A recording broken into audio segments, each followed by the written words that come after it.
बिस्मिल्लाहिर्रहमानिर्रहीम अस्सलाम वालेकुम। और मोस्ट रोज़ के प्लांट्स भी खिल रहे हैं, जो इनकी ब्लूमिंग हो रही है। और ये है हमारा प्लांट पर्सलेन। पर्सलेन में बहुत ज़्यादा खूबसूरत से फ्लावर्स आते हैं। मुझे ये 3 छोटी-छोटी सी कटिंग्स मिली थी 2-2 इंच की, और इससे मैंने बहुत सारे प्लांट्स बना लिए हैं, बहुत सारे पॉट्स तैयार कर लिए हैं। तो हम इनके बहुत ज़्यादा प्लांट्स बना सकते हैं। अगर आपको कहीं से इसकी कटिंग्स मिलती हैं, तो मैंने ऑनलाइन परचेज़ किए थे प्लांट्स, उनके साथ मुझे 3 कटिंग्स इनकी फ्री में मिली थी। और लेकिन कलर एक ही आ रहा है, 3 कलर्स थे। तो इसमें अभी तक मेरे प्लांट्स में एक ही मैंने कलर देखा है, ऑरेंज कलर का। तो बहुत सारे हम इनकी कटिंग्स से बहुत सारे प्लांट्स बना सकते हैं और बहुत सारे पॉट्स तैयार कर सकते हैं। और बहुत ज़्यादा जो हाई टेम्परेचर हो जाता है, उसमें ये बहुत अच्छी तरह सर्वाइव करने वाला प्लांट है। और इसके जो फ्लावर्स होते हैं बहुत खूबसूरत लगते हैं जब ये खिलते हैं। और ये बहुत ज़्यादा गर्मी को, हाई टेम्परेचर को बर्दाश्त भी कर लेता है ये प्लांट। ऐसे ही हमारा ये मोसरोज़ है, ये भी हाई टेम्परेचर को, बहुत हाई टेम्परेचर जो 47 तक चला जाता है, उसको ये बर्दाश्त कर लेते हैं। तो इनकी हम छोटी सी छोटी कटिंग्स भी अगर लेंगे तो वो भी चल जाती हैं। इनको ज़रूरत नहीं है कि बहुत बिग बिग इनकी हम कटिंग्स लें। अगर बहुत बिग भी लगाते हैं तो वो भी चल जाती हैं। तो इनकी अगर छोटी से छोटी कटिंग्स लेंगे वो भी चल जाएगी। तो अगर हम इनको, ये जो मोसरोज़, इसको गुले दोपहरी भी कहते हैं, 9 ओ क्लॉक भी कहते हैं, 12 ओ क्लॉक भी कहते हैं मोसरोज़ के प्लांट को। तो इसको बहुत सारे नेम से हम जान सकते हैं।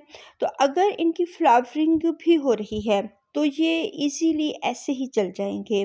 नीचे के थोड़े से लीव्स उतारे तो इनको फिर हम कटिंग्स को बहुत अच्छे तरीके से लगा सकते हैं और ये चल भी जाती हैं। जो हम थोड़े से शेडी एरिया में रखेंगे वो थोड़े से लॉन्ग से हो जाते हैं और उनमें फ्लावरिंग नहीं होती है।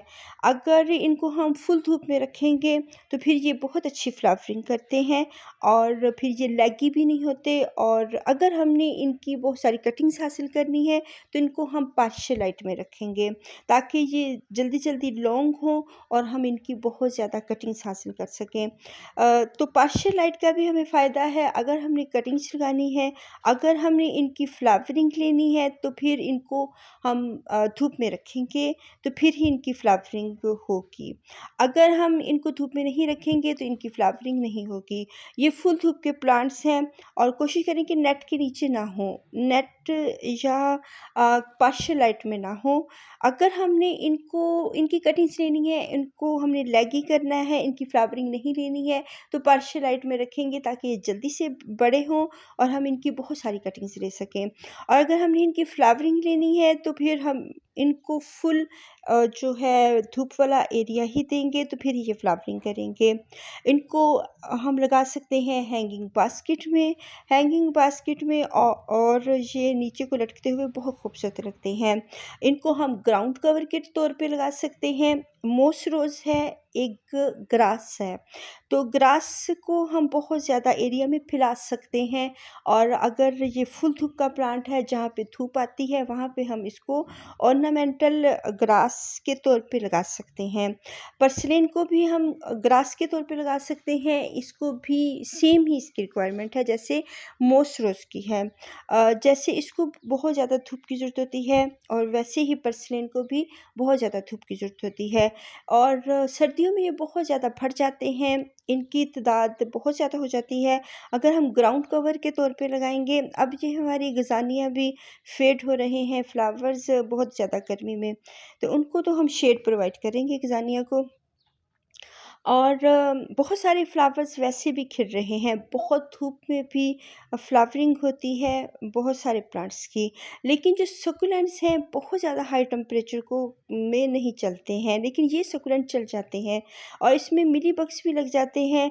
तो इनको हम अच्छी तरह से अनियन पील्स का जो लिक्विड फर्टिलाइज़र होगा वही पेस्टिसाइड, और ऐसे ही गार्लिक, जो लहसुन प्याज के छिलके या वैसे ही लहसुन प्याज हम पीस कर उसको तो किसी पानी में भिगो दें 1 नाइट के लिए।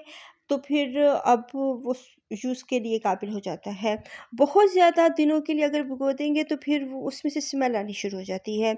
अगर हम 12 घंटे के लिए भिगोकर इसके पेस्टिसाइड के तौर पे यूज़ करते हैं, छिड़काव करते हैं, तो फिर ये इनके पेस्ट ख़त्म हो जाते हैं। अगर हम अच्छी तरह पानी से भी वॉश कर देते हैं तो मिलीबग्स एक ऐसा बग होता है जो कि पानी से उसकी जो ऊपर की लेयर होती है, उसकी झिल्ली होती है, वो ख़त्म हो जाती है। तो वो फिर उसकी जो झिल्ली ख़त्म हो जाती है तो वो फिर उसकी डेथ हो जाती है। तो अगर हम इसको पेस्टिसाइड कर देते हैं तो इसको फिर वो पेस्टिसाइड का भी काम करेगा और उसको फर्टिलाइज़र भी मिल जाएगी। तो अनियन पील्स या फिर गार्लिक पील्स और ऐसे अदरक के जो पील्स होते हैं वो भी हम यूज़ कर सकते हैं। तो हमारे किचन में कोई भी चीज़ वेस्ट नहीं जाती। अगर हम गार्डनिंग करते हैं तो सब कुछ ही हम यूज़ कर लेते हैं। तो ये जो ऑर्नामेंटल पर्सिलेन के प्लांट्स हैं, इसमें हम गुलदाउदी के भी लगा सकते हैं, सेम रिक्वायरमेंट है।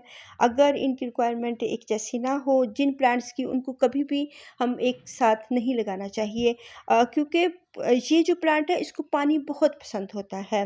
तो इनको अगर पानी पसंद है तो फिर ये जो पर्सिलेन को भी पसंद है और मोस्टरस को भी पसंद है। हालाँकि ये सुकुलेंट्स वैराइटीज़ में होते हैं, शुमार होते हैं। इनको कह सकते हैं कि सेमी सुकुलेंट्स हैं।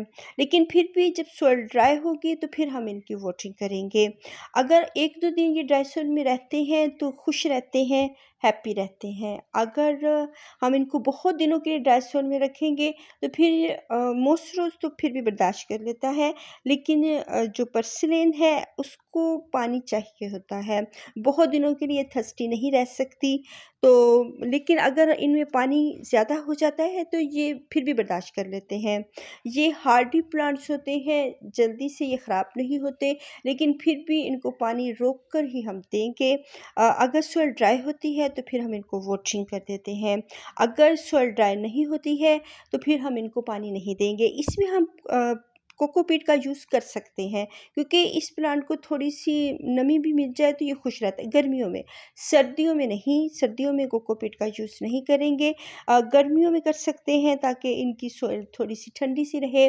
अगर सैंड का यूज़ कर लेते हैं तो वो भी इसको ठंडा-ठंडा रखती है हमारी सॉइल को। सॉइल तो वैसे ही ठंडी-सी होती है खुद भी, वो भी प्लांट को अच्छी तरह रखती है, बजाय कि दूसरी चीज़ें यूज़ करने के। सॉइल बेस्ट होती है। जो कुदरती जो अल्लाह ताला ने रखी हुई है सॉइल में, वो किसी और प्लांट में नहीं वो किसी और चीज़ में अगर हम अपने सकुलेंट्स या किसी भी प्लांट्स को लगाएँगे, आरसी तौर पर हम लगा सकते हैं, थोड़े दिनों के लिए लगा सकते हैं। लेकिन अगर हमने परमानेंट प्लांट्स को रखना है तो हम सॉइल में ही लगाएँगे। पानी में भी हम कुछ दिनों के लिए रूट्स बनाने के लिए कर सकते हैं, लेकिन उनको हम हमेशा के लिए वाटर में प्रोपेगेट नहीं कर सकते हैं, ना ही हम इनको किसी और कोकोपीट में या किसी भी चीज़ में हम हमेशा के लिए नहीं रख सकते। सॉइल जो होती है उसमें अगर हम इसको थोड़ा-सा मॉइस्चर चाहते हैं तो हल्की सी हम इसमें कोकोपीट शामिल कर लेंगे, अदरवाइज़ सर्दियों में तो बिल्कुल ना करें। तो दूसरे हमारे सकुलेंट्स भी चल रहे हैं, इनको जो है शेड प्रोवाइड करें सकुलेंट्स को। तो जो कटिंग्स होती हैं उनको हम धूप में बिल्कुल नहीं रखेंगे। जब तक इनकी रूट्स ना बन जाएँ, प्लांट्स हमारे हेल्दी ना हो जाएँ, तब तक हम इनको शेडी एरिया में रखेंगे। अल्लाह हाफ़िज़।